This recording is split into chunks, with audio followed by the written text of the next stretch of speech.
My name is Elizabeth Greil, and I am a descendant of the Choctaw Nation of Oklahoma.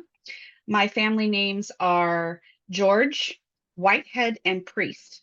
My family came to Washington State via the military, and we have been here ever since. And the military is really a nice way of saying the relocation.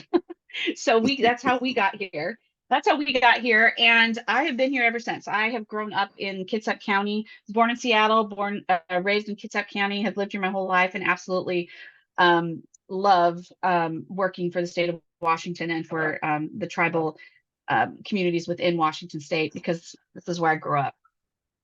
I wanted to talk to you a little bit about what Tribal Affairs is about. Tribal Affairs is through ALTSA, and it's a 4-man team. It is myself, Tamara Gaston, and she is the Tribal Affairs Administrator. She is an enrolled Lakota from Pine Ridge. So we've got her, and then we've got Jillian Morris, who is an enrolled member of the Yankton Dakota Sioux.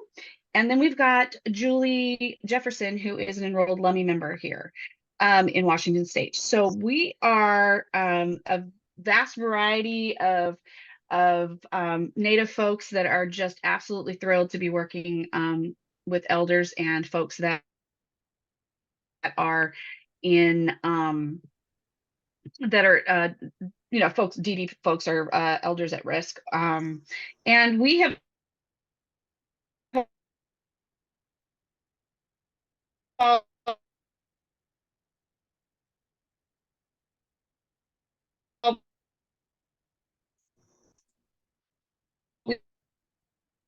we've come from a variety of different backgrounds as far as our state work with the government. And we have WS, which is Children's Administration, or APS, and then HCS, and then mental health have the other 3. So we are very excited.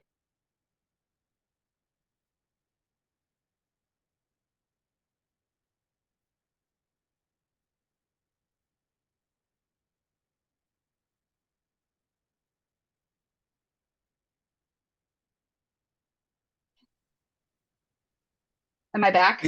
Yes, you are back. Yeah, you were cutting out, and then we were getting some stuff that you were cutting out. But no, you're back. Please continue. If you could just go back a little bit, if you could just go back maybe a minute or two. I know that you were just chatting, but if you can kind of go back a little bit and just talk about just what you were just referring to, a little bit of repeating of that, that would be great. Okay, what I was talking about was that my team, we are quite the diverse group from a lot of diverse educational backgrounds, as well as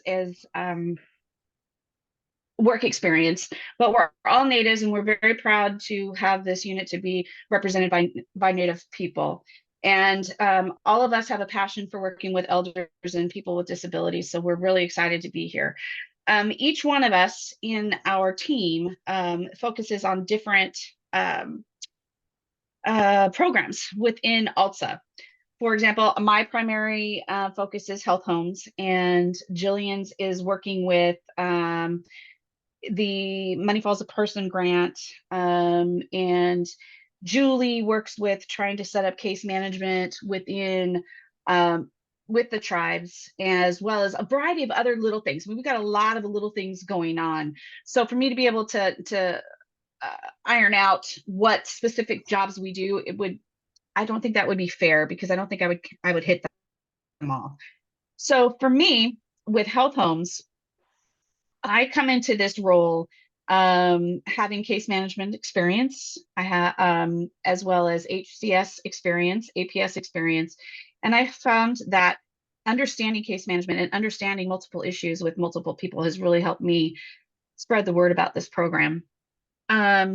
So I want to preface all of this with that, yes, I have the PowerPoint. Yes, I could go to the PowerPoint. Yes, I could talk about things that are in the slides. But in doing that, I feel like we miss out on a lot of conversation. And not just that, is that culturally,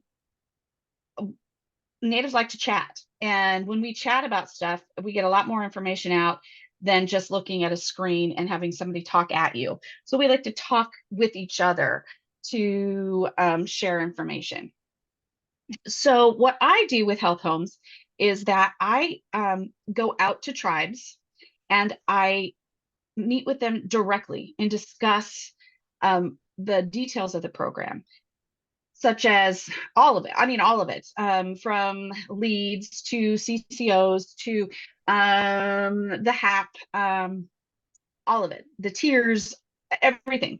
But mostly what I talk about is how health homes can help the community. Health homes in a Native community, and by the way, we're the only state that does this within the tribal communities within Indian country. There's no other states that do this, and I'm hoping that I will be able to spread the word to get it out there so that other states can do this. And those we Native folks work best with Native folks. It's just because we get it, we understand each other, we have shared trauma, we have shared uh, celebrations. We have so many things that are shared and we know each other. So having health homes in on reservations and tribal folks working and providing those services is really been a very positive thing for our communities. It's a self-sustaining program, so it puts money back into the community where it needs to go. Do I follow them and okay, do I follow? I'm sorry, I'm reading the question in chat. Do I follow them into? Yes, they do. They do. Just as if any other health homes care coordinator would do. So I hope that answered your question. So the answer is yes. um, when when I get started with engaging with tribes, first and foremost, I have to. It's usually by invitation. So it's I don't just knock on a door on a reservation or in a tribal community and say, "Hey, I got this great program to present to you."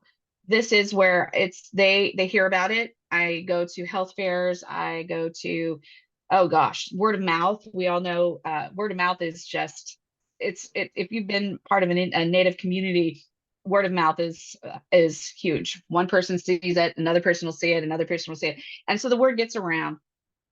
So far, when I get invited to these tribes, I will talk to them about, like I said, what health homes can do for them, what it has done, how it's helpful, and we sit for a while and we talk, and I share stories about how the program has helped people in the past, how it's helping tribes. And so we just spend a lot of time talking, and we really don't go over these slides because they don't want to hear about it. They want to hear real lived life stuff and why it's important.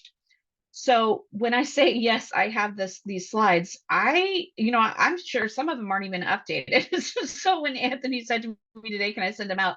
Sure, you can send them out, but I'm sure that some of the stuff isn't updated, such as like the encounter rates and things like that.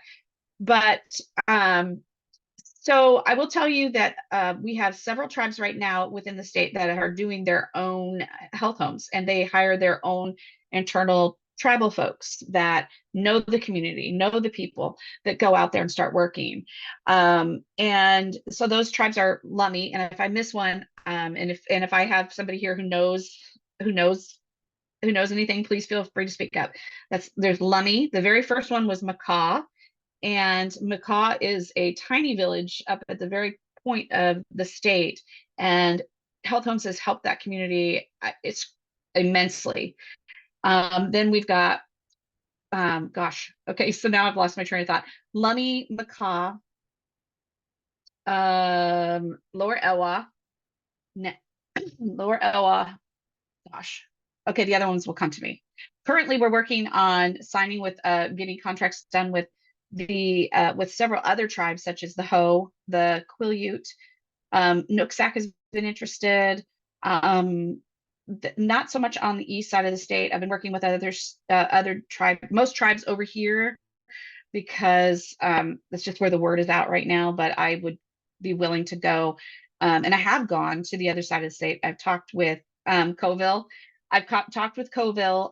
Coville does not have a health homes program, but they do have their own. They do have their own AAA. I think Coville could really benefit from health homes because it would be a good way to wrap up all their programs all together. And so each of these individual tribes, I'll say, hey, you know, if you want to know how things are going, talk to so and so with this tribe. And they do, and they talk about it. And so the majority of the conversations that I have with tribes is, again, one-on-one, face-to-face. I don't I personally don't like doing Zoom or team meetings with tribes because you can't get the feel of the room. You can't feel what they're feeling or see what they're seeing because you've got this space. And when you're right there, it's just a different type of interaction. So I go to them where I go directly to them. And so while I'm talking about going directly to them, this is just some things that I wanted folks to know who have not worked in Native communities. There's things to look out for. Is just a couple things, and I'm hoping that we can have an interactive chat about this. One is don't expect um, tribal folks to look you directly into the eye when you're talking to them. Don't expect an answer right away. If you ask a question, give time for processing, give time for thinking. I am a perfect example of how I get going, and I'm like, just which tribes have health homes, right? Because I get lost in my thought and then I have to grab it back in. That could be part of being ADHD. I don't know, but most of it is cultural because I'm thinking as I'm talking. And so I strongly encourage folks to give Native American people time to think. And sometimes working with tribes, I will not have answers or will not get um contracts signed for like a year or more because they still need time to talk about it. And I go back to the tribes multiple times to answer questions, to sit again, chit chat, have the conversations that are so that it's not bureaucratic because I don't want them to feel like this program is a bureaucracy or a bureaucratic process because although it can be, it doesn't need to be for tribes. Um, so not only eye contact, giving them time to think, also knowing that, and I say this with jest, but it's true, is that Native folks work on Native time. So, and oftentimes what I do for myself is I will say I will be there between 10:30 and 11 to give room depending on what's going on. I know that folks have found it very frustrating working with tribes or tribal folks. Indigenous folks will say, "Okay, I'll be there," and you give them a time and they're not there. That can be very frustrating to some folks. But I encourage folks to just know that that is a cultural piece that I think we're working on finding a way to make it work within the majority culture. So those are some things that I wanted to bring up. And so right at this point, does anybody have any feedback or questions or anything they'd like to ask me before I move on to my next piece?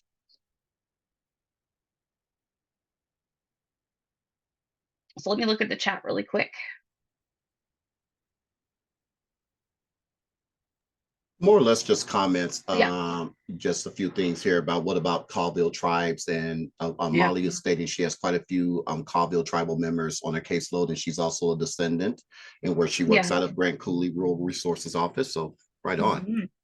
Yeah, it's beautiful out there. And Molly, how far are you traveling? Are you traveling all over the reservation? Are you traveling? I mean, because that's a big reservation.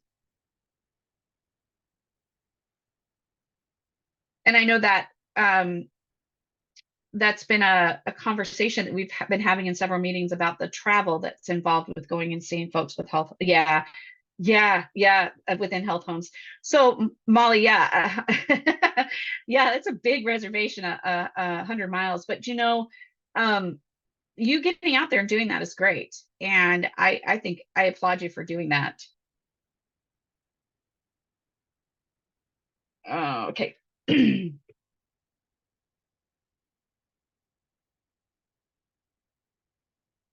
Yeah, your cousins. I got you. Okay. So I'm reading this one from John. John's question was, am I saying that the tribes only use health and care coordinators who have tribal heritage? No, they can hire whomever they want to. They can hire who they feel that would be appropriate to work with their tribal community that's culturally competent, culturally sensitive. So no, but it is good for like smaller communities, like let's say the Hoh Reservation, where they are like way out there, and being able to employ their own tribal members is a plus for them. So that they do that, and they also get the tribal encounter rate, which is much different from what um, other organizations get. They bill by the tiers. Well, the tribal communities get a tribal encounter rate that is the same regardless of what tier they're meeting at. So that's a big difference, and that is something that's really good.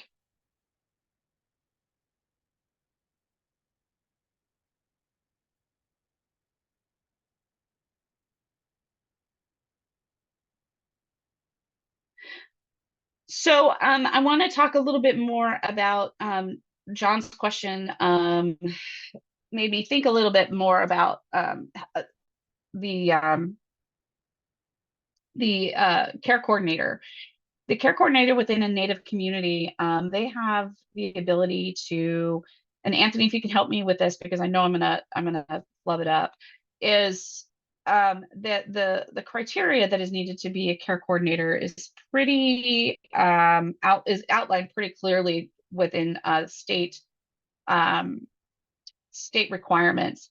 But when you're on tribal land, you get to take your experience and you get to attest and apply to say, hey, I've done all these different things. I may not have this degree, but I have done all these things to equal what that degree would be. So that is something that I absolutely love, that you don't have to have the education. It's experience based. So that is something that I like. For those of you who are out there that are Indigenous or work with Indigenous people, traditional education, for me, I'm the first person in my family who's ever gone to college and graduated. My mother didn't graduate from high school. My grandmother didn't graduate from high school. So it's been the the growing and the being able to do something new.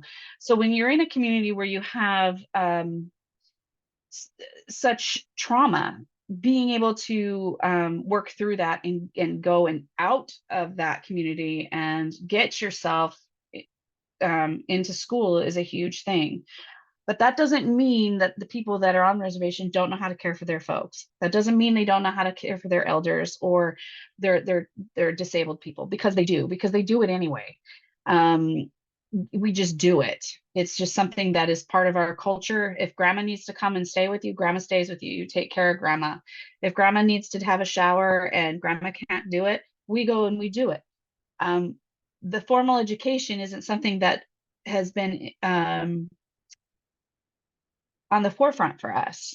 And I think this is what is so important to me, is taking that moment and saying, hey, we do this. We know how to do this. We know how to take care of our people, and being able to be compensated for that so that it can start breaking the cycle of um, trauma and poverty, so that it helps start a community. And Health Homes does that. And I love knowing that it puts money back into the community and helps not just the elders and the disabled folks. And no, we all know that Health Homes can help little kids, kiddos that have issues. So we're going from womb to tomb, that we're going to be able to train and help our young people develop, and to help our people in need complete and go through this journey of life with the care that they need. without having to say, oh my gosh, I have to pay my rent. I can't stay here and take care of you, grandma. This is a good way to make this happen. The other piece about that comes up often is, well, what about the relationships between the care coordinator and the folks they're caring for? Well, I'm just going to be real transparent right here, is that in the dominant culture, we hear a lot of there needs to be boundaries. There needs to be boundaries, right? So it's not really acceptable. It's not acceptable for a care coordinator to work with somebody they may necessarily know or build these relationships. It's a transactional relationship out in the majority culture, whereas within the native culture, it is not that transactional. I'm doing this for you. It's an all-encompassing. We're a family. We're going to do this together, and that goes not just for the care coordinators, but that goes for the tribe itself, because in tribal communities we are a one group. We all help each other, and it's a very different mindset and a very different lens to look through if you were to compare a tribal CCO with a non-tribal CCO. And then that goes back to John's question.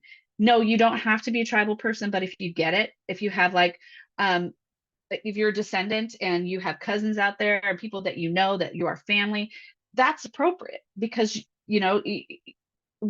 you get what's going on out in Indian country.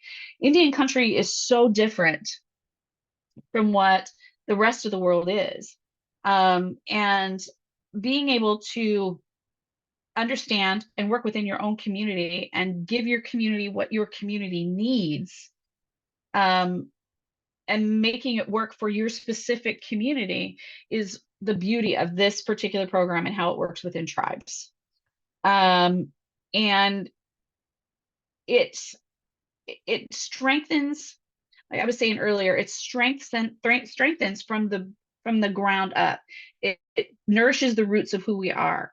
It gives us that opportunity to grab that cultural piece of who we are and taking care of each other and growing and nurturing those roots, so that for future generations, we will continue to be able to take care of each other.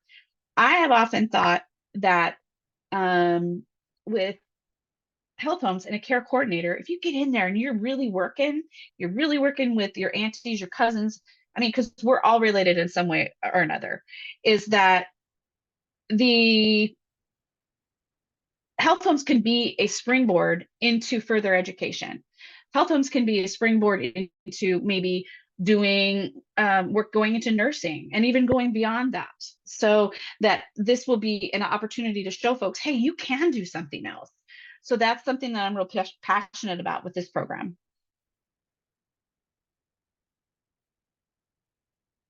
Okay, Molly, that you sound like you have a fun job. I don't know if everybody's following the chat, but Molly says she's the subject matter expert. Yeah, I mean, and that's a you don't have, and this is what's for me is because I'm a descendant as well as you are. It doesn't make you any less indigenous. It doesn't make you any less native. What it does is it gives you, for me, this is the way I see it, it gives me the ability to take my heritage and my cultural piece, as well as what I've learned out here in the majority culture, and put them together to figure out how I can use or make both of those things work together, so that the tribes can get what they need, and to also help the majority culture understand why there is such a difference. And working with tribal communities is the first and foremost is you need to know what the real history is. If you know what the real history is, that will help you understand why things are the way they are. I mean, the whole Thanksgiving thing, and I don't want to get into a huge political thing, but this is those things that we have been taught in school. That's not that's whitewashed history. And the history that we need to know when we work with tribal communities is their true history, not this stuff out there that's in books that were given to us in school. You got to go beyond that and learn and read and interact and figure that stuff out, figure out what the real truth is so that you can understand the core of an Indigenous person. So that is what I bring into when I'm with tribal health homes. That's my goal, is to get out there and say, I know where you've been. I get it. I may not have lived it, but I get it. And let's talk about how we can meld those two things together. So, in a nutshell, what tribal affairs is we are the conduit between the tribes and state government. The tribes will call us and they will ask us the question, and we will have to, with like I was saying, with the mix of my knowledge, we will have to figure out how the best way to answer that, and the best way to get them the help that they need. And vice versa, helping the department and the state understand this is what they're needing. This is what's happening out there in Indian country. So I feel really blessed and very grateful to be able to be who I am and where I come from, but also working for state government.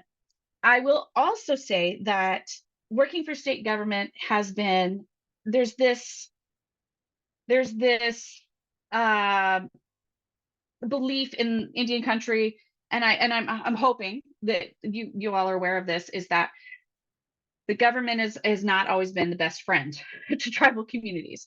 So for me, working in the state government, it has taken me years, and I will date myself. I started work for the department in 1990.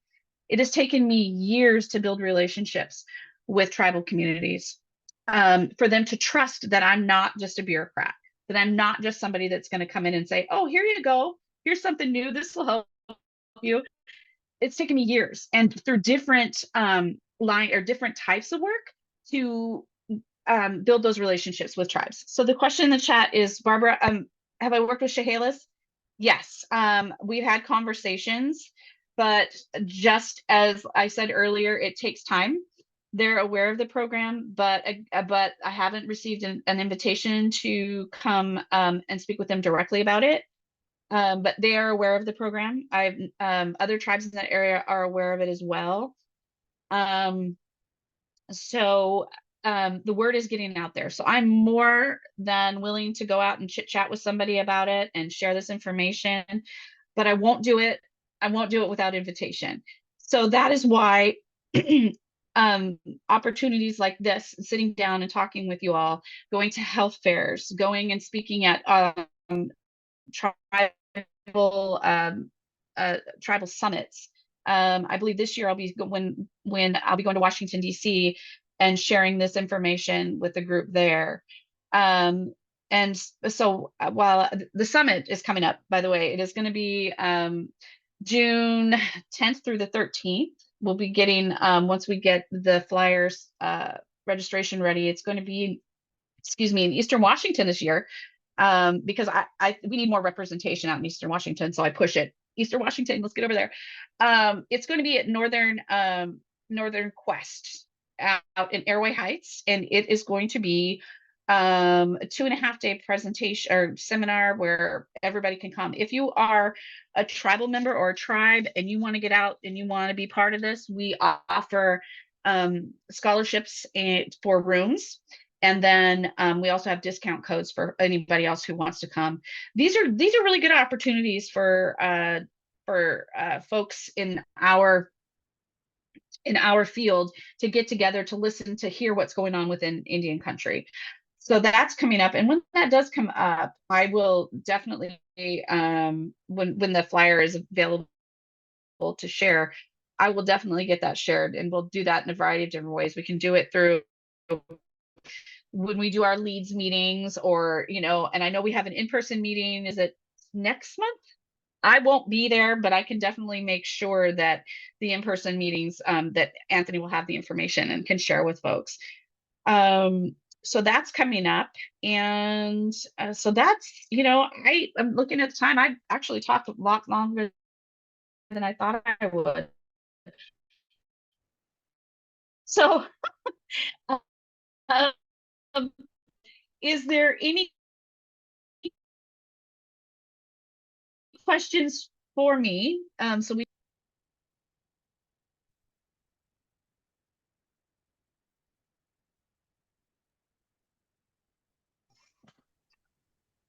Are there any questions? I'm sorry, because I know you had frozen for just a second, Elizabeth. So I just wanted to step in real quick. I hope everybody is hearing me okay. Thank you for that. For just sharing. I think that that's huge. And what you experienced today in regards to that is just the culture, right? This is exactly what this is how What we do. dialogue and conversation is had. And if I can just express, or if I can just go a little bit further in regards to the tribal aspect of it, it doesn't, for those of us that are familiar with the Health Homes program, yes, the aspects of the Health Home program is incorporated, right? Where we're providing the 6 health home services and things like that. But as Elizabeth spoke to, the service implementation and coordination looks significantly different because it is culturally based. It's going to be based on acknowledging and respecting the culture. And I believe that she's articulated that as well. But I just wanted to accentuate that, if you will, because that's huge. That's a huge thing. We talk about client-centered services, but what about client-centered service for those of our native citizens that have for so long not had a trust, if you will, for the medical system, or felt like it did not adequately represent them? This is a great way of getting them into the fold, because at the end of the day, we want everyone to be able to have the very best of healthcare and to have all of their needs met. So this is why this is such a vital and important presentation. And I thank Elizabeth for coming in and expressing it in the way that she did it. So this is great. Thank you so much. And I didn't want to go off on a tangent, but I just want to really articulate and just kind of highlight that point of why it's so important and that it doesn't look different. And I'll just say, being a service coordinator, being a care coordinator in the field and everything, it looked different. And it took me a second to wrap my mind around it. But once I did wrap my mind around it, it made total sense. And then, of course, being pliable to be able to adjust to, this is the way services are going to be provided for a certain sect of people, because they are still people and they should have their needs met based on their terms, not on ours. So Absolutely. Yeah, and I do want to add that with the fentanyl crisis that's happening within Indian country right now, and not just fentanyl, but substance abuse in general, it's destroying our communities. And one of the beauties of, I don't think that's the right word. One of the advantages of being able to have health homes on a reservation or in the Indian country is that we can focus, that care coordinator can help focus on substance abuse disorders and substance abuse issues. So that's also a very positive thing. And that I think is vital for that tribal communities to know that this is just yet another tool that can help address that crisis within an Indian country.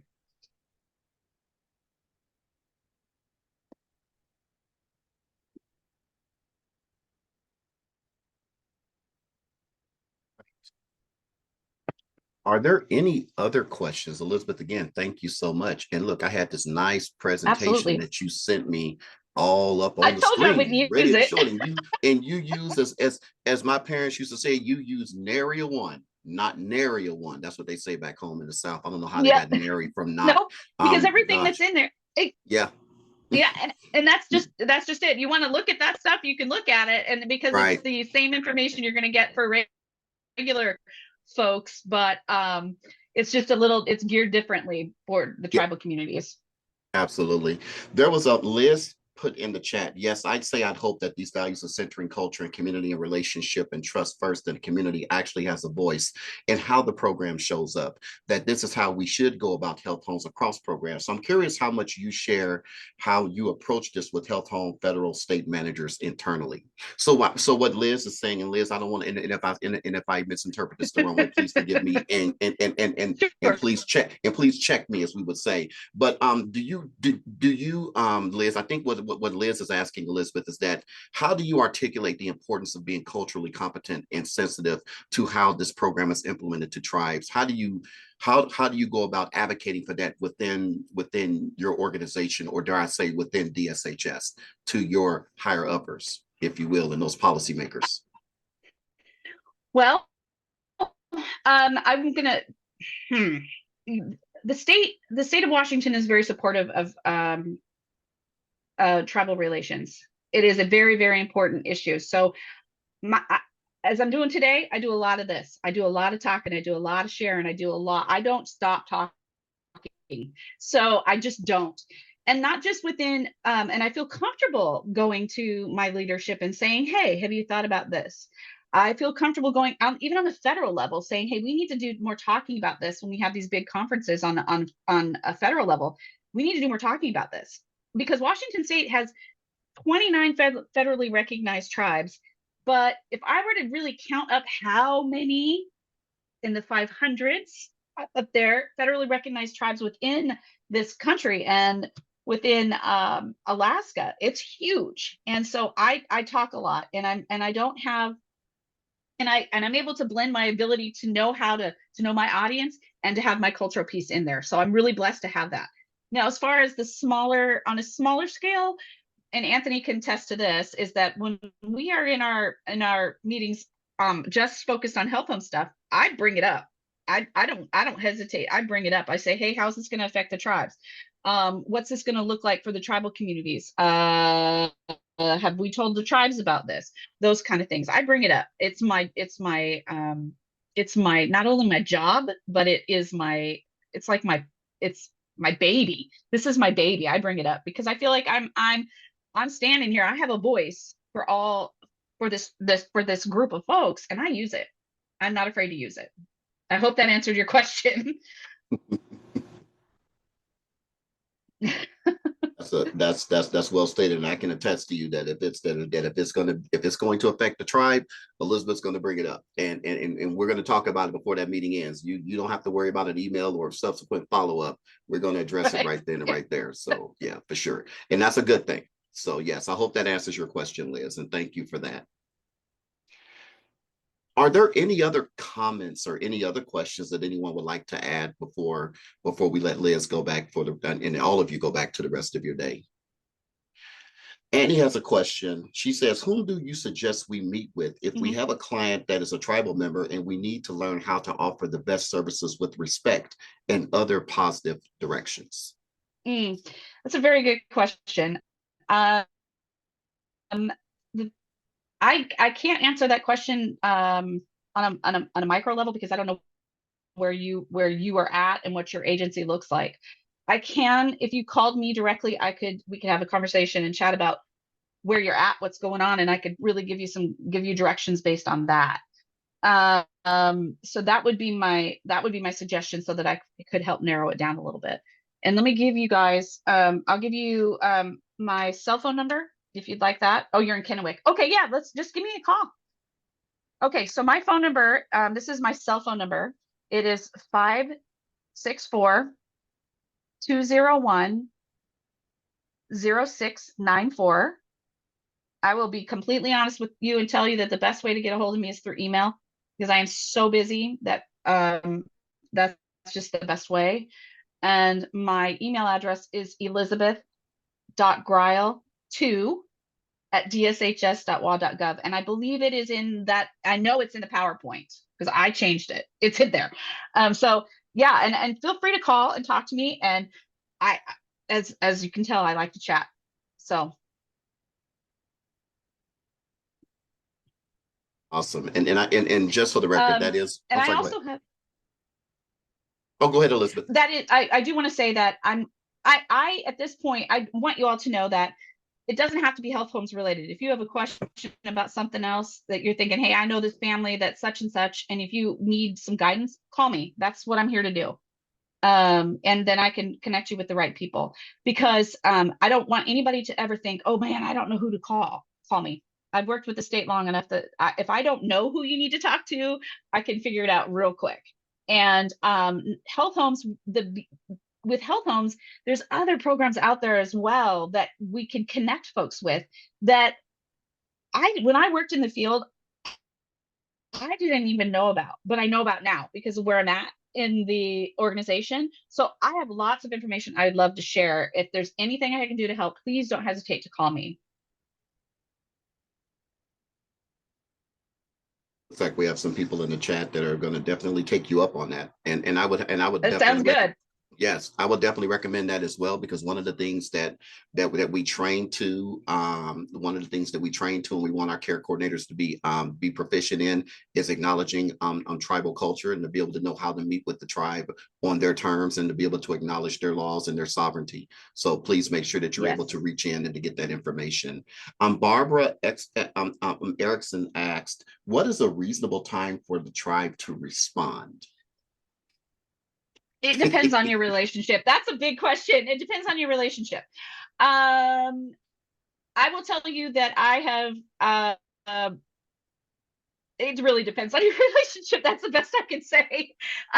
So I can't give you a time limit because we work on Indian time. We work on Indian time, and that's just the best answer I can give you. I can't give you something that's concrete. I apologize.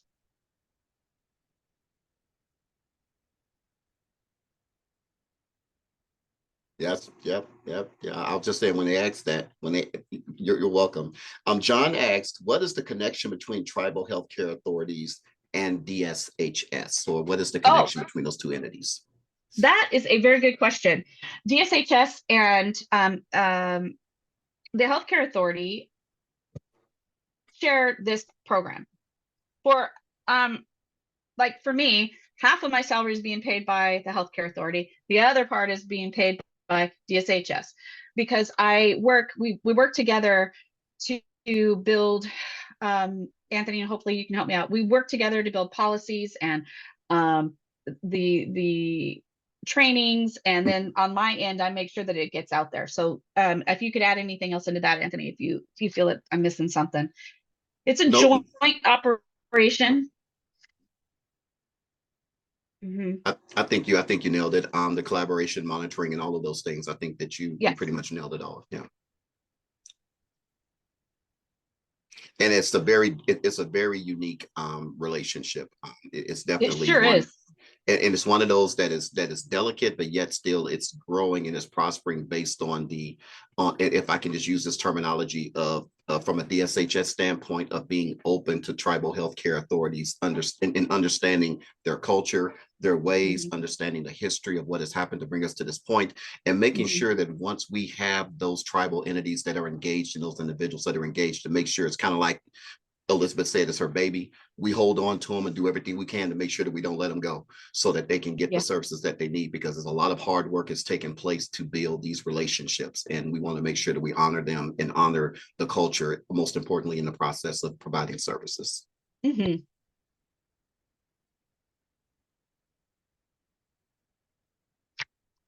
All right. Are there any other questions? These are some great questions and great comments, by the Mhm. way. Great group today. So any other questions that we have? Sarah says it's all about building relationships. Love it. Sarah, we do as well. You can't have outcomes, or not outcomes. You can't have success or meeting people where they are without the relationship first. That has to take place. Ata, I'm sorry if I said it wrong. Please forgive me. I think that it's so cool that Washington is the only state doing this, and believe other states Mhm. can learn and implement the same program. Absolutely. So you're seeing a cultural competency that's being implemented here. And for those that don't know, Washington State, from a health home standpoint perspective, is like the standard. It's kind of like the gold standard, and we've heard it many times, of what the health Yes. home program should look like. So again, I know that we're talking about tribal relations, but this just goes out to all of you as care coordinators that are out there doing this work, and supervisors that are supervising the work. Kudos to you. And this presentation today hopefully will give you another tool in that tool belt of yours to be able to reach yet another important population that is needing those health home services. So give yourselves a pat on the back, because you don't get this. Mm. We don't get this acknowledgement without the hard work that all of you are doing as well.